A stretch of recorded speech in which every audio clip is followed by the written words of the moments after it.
Hi, I'm Sara S.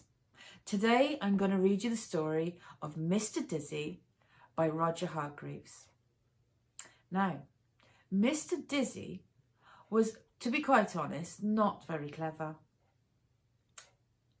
If you asked Mr. Dizzy what the opposite of black was, he'd say, the opposite of black is pink. He lived on a house on a hill which he built himself. Not a very clever house. One of Mr. Dizzy's problems was that he lived in a place where everybody was terribly clever. Cleverland. Even the birds were clever. Everything and everybody in Cleverland was clever. You'd never see a worm reading a book anywhere else but Cleverland. Poor Mr. Dizzy.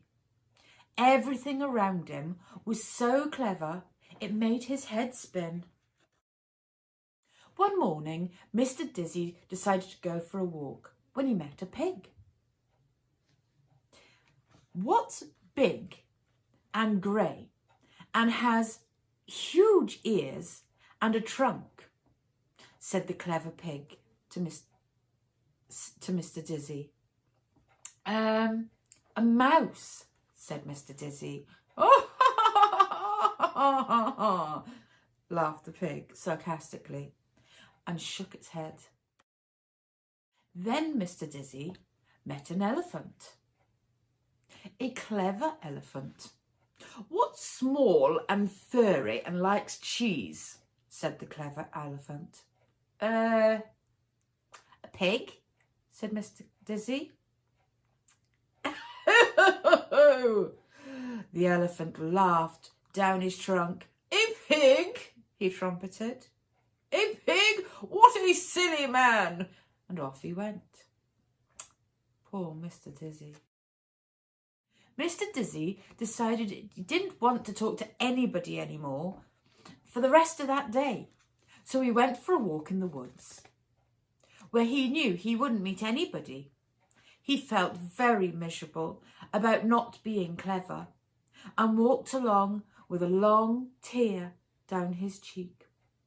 Poor Mr. Dizzy. Then in the middle of the woods, he came across a well. Little did Mr. Dizzy know that it was a wishing well.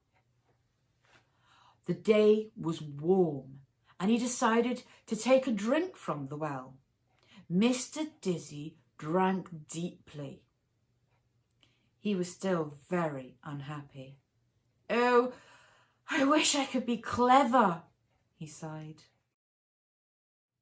Little did Mr. Dizzy know that whoever drank from the well deeply, from the wishing well, their wish would come true.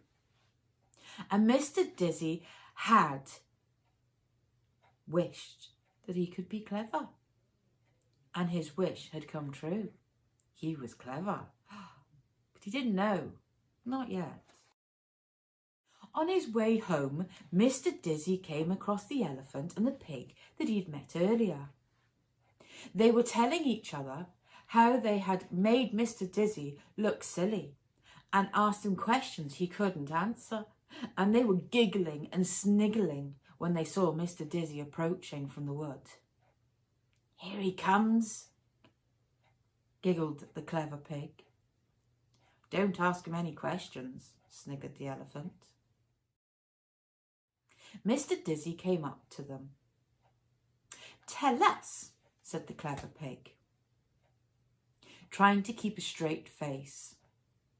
"What's white and woolly and goes baa?" "Why, a sheep, of course," said Mr. Dizzy. And the pig and the elephant were amazed. To tell the truth, so was Mr. Dizzy. He suddenly felt very, very clever. It was not an unpleasant feeling. "Tell us," said the clever elephant. "What has 4 legs, a tail, and goes woof?" "That's easy," replied Mr. Dizzy. "A dog, of course." The clever pig and the clever elephant couldn't understand how Mr. Dizzy had become so clever in one morning.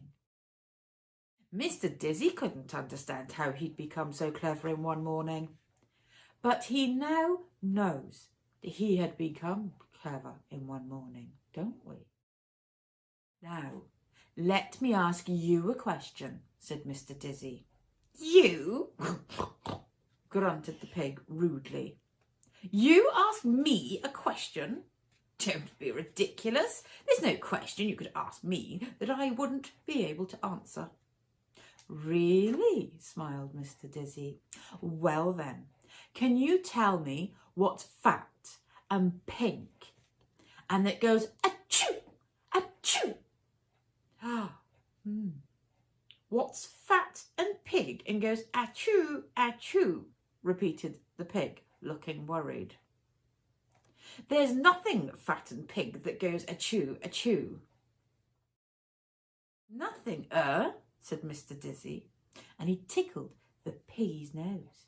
Achoo, achoo, sneezed the pig. The answer is you, said Mr. Dizzy. You're fat and pink, and you go achoo, achoo. The clever pig looked down, if not down left, miserable. Oh. Mr. Dizzy turned to the elephant, who incidentally had stopped sniggering.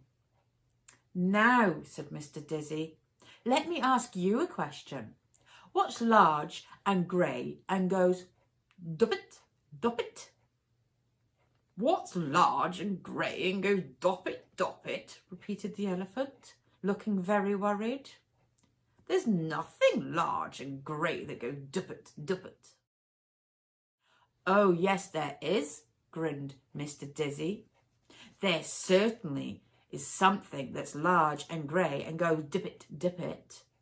And he tied a knot into the elephant's trunk.